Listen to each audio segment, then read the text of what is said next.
Здраво и уште еднаш добре дојдовте во новото видео на новиот YouTube канал BMG Sport. Јас сум Јовица Симоновски Тичеј, а вие следите втората епизода од серијалот Овертајм. Првото видео го отворивме со надпреварите од првиот ден на светското првенство, тоест со едниот надпревар. Денеска продолжуваме со надпреварите од вториот ден на светскиот шампионат во Катар. 3 меча се на програмата, кој од кој поинтерес. И пред да продолжиме со овој прв надпревар од светското првенство, ве молам притиснете subscribe и одете на звончето за да добивате известувања за сите нови видеа на овој канал. Ајде прво да одиме со надпреварот од групата А меѓу Сенегал и Холандија. Надпревар кој ќе се одигра во терминот од 17 часот. Ова е посебен надпревар за мене. Зошто? Навивам за Холандија. Требаше да облечам денеска дрес од Холандија. Сенегал на поттешкиот начин го резервираше своето место на светскиот шампионат во Катар по изведување на пенали. Но во Катар дојдоа како шампиони на Африка. Откако славија против Египет во финалето за прва шампионска титула во Африка,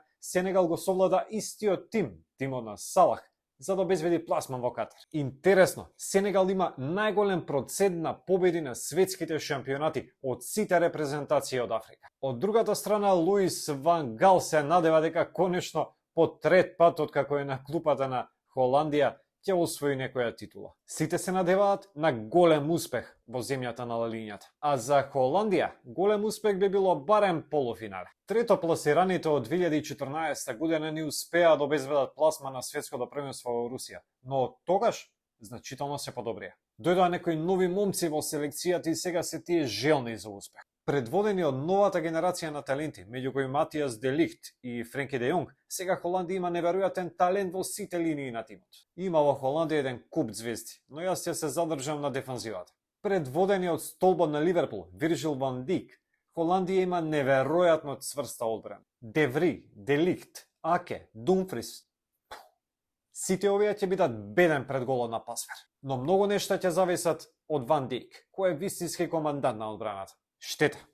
Навистина е штета што Мане ќе го пропушти фудбалскиот шампионат во Катар. Не помогна ниту врачот кој требаше да го излечи. Колку само прашина се крена околу тој врач. Сенегал без Мане и со Мане во тимот е сосема различна селекција. Можам само да помислам како му е на Мане по оваа повреда. Но Сенегал има доста квалитет во тимот. Имаат одлични и брзи крила и мислам дека и без Мане се фаворити против селекциите во групата како Катар и Еквадор. Без Мане во тимот, главна звезда е Кулибали. Во Холандија дефанзивец, во Сенегал пак дефанзивец. Може би еден од најдобрите бекови во моментов. Кој ги пренеси игрите од Наполи и Челси во репрезентацијата, Сенегал ја има пола работа завршена. Мислам дека Холандија е фаворит и е многу поблиско до победата по повредата на Мане.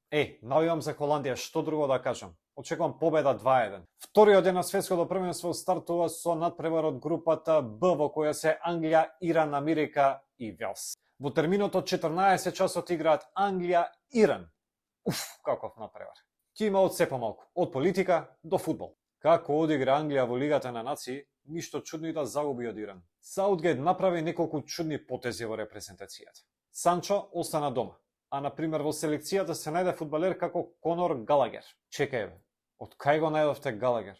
И нормално, тука повторно е Мегваер. Добро, што треба да направи дечково за да ви докаже дека не го бива? Се кладам дека ќе направи барем 2 кикса на светското првенство. Се кладам. Иран од друга страна заврши како лидер во квалификациите и тоа пред селекцијата на Јужна Кореја. Има доста интересен тим и тоа особено во офанзивата каде се Азмун и Тереми. Сите ги знаеме нив. Сакаа да ја поминат групата и јас мислам дека имаат капацитет за тоа. Сега кој е главен играч на Англија? Мегваер сигурно не е. Хари Кейн е веројатно клучниот фудбалер. Ако е расположен за голови, тешко на противниците. Но мислам дека тоа ќе зависи повеќе од крилните фудбалери, каде што е Стерлинг и Сака. Сака игра одлично во Арсенал и може да биде тајното оружје на Саутгейт. За Иран веќе кажав, Тереми и Азмун. Ако барем еден од овие двајца одигра на нивото како во клупскиот фудбал, тогаш Иран може далеко. Азмун е ситен, брз, продорен фудбалер, а Тереми е Карпа. Мислам дека тоа е добитна комбинација за селекторот Карлос Квирос. Човекот има огромно искуство од водење селекции на големи надпреварувања. Тој ќе биде предноста за Иран. Секако дека Англија е фаворит, но ќе има тешка задача. Иранците ќе играат повлечено, дефанзивно и ќе чекаат шанса од контранапади. Карлос Квирос ќе постави веројатно интересна тактика, но тоа ќе биде премалку за бодови. Мислам дека Англија ќе победи 2-0.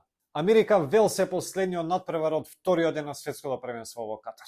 Надпревар кој може да биде пресуден за една од двете селекции. Поразениот ќе има речиси неверојатна задача да обезбеди пласма во следната рунда. Америка, според мене, има тим да ја минат групата. И тие покрај Англија се моите фаворити за пласма во следната рунда. Оваа Америка не е она Америка од пред 10 години. Инвестираат во фудбалот и тој им носи резултат. Сега целиот нивни тим игра во најсилните европски фудбалски лиги. Она што највеќе ми се допаѓа кај Америка е тоа што оваа селекција е една од најмладите на светското првенство. Имаат еден куп млади фудбалери и ќе растат од надпревар во надпревар од година во година. Сигурен сум дека имаат светла иднина.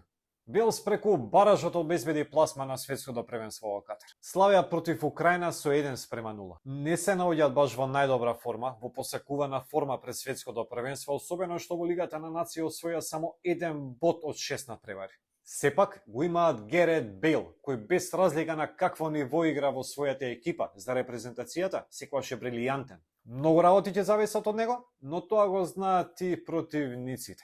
Колку Бейл е позитива за Велс, толку и проблем. Пулишич е движечката сила на Америка во средниот ред, но покрај него се Меккени од Јувентус и Реина од Дортмунд. Огромен талент има оваа селекција. Внимавајте на нив. Ми се допаѓа стилот на селекторот Бел Хантер. Интересни мисии за нив ќе навијам нови напревар. Мислам дека Америка ќе слави победа со 2:1. Го комплетиравме вториот ден на светското првенство и со тоа го комплетираме и ова второ видео. Веќе утре продолжуваме со нови видеа. Утре на програмата си 4 надпревари на светското првенство. Епа, дечки, поздрав до следното видео.